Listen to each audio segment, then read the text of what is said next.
বন্ধুরা, এই ভিডিওটা শেষ পর্যন্ত দেখে যান। একটি নতুন বিল্ডিং তৈরি করা হবে, সেটি কিভাবে তৈরি করে দেখেন। ভিডিওটা লাস্ট পর্যন্ত দেখে যান।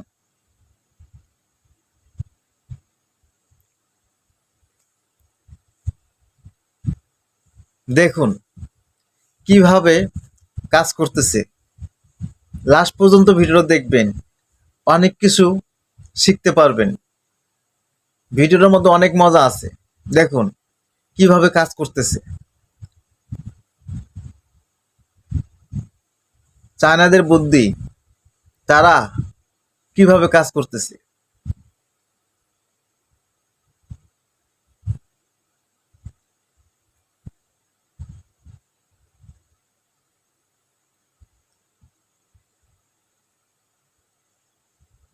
মাথায় কি ব্রেন, কিভাবে টেকনিকে কাজগুলো করতেছে, আমি দেখে অবাক। আপনাদের কাছে কি মনে হচ্ছে? ভিডিওটা দেখেন, ঘরটি কি করে ফেললো। চায়নাদের বুদ্ধি, এরা কিভাবে কাজগুলো করে। ভিডিওটা কেমন লাগলো আপনাদের কাছে? সবাই কমেন্ট করে জানাবেন।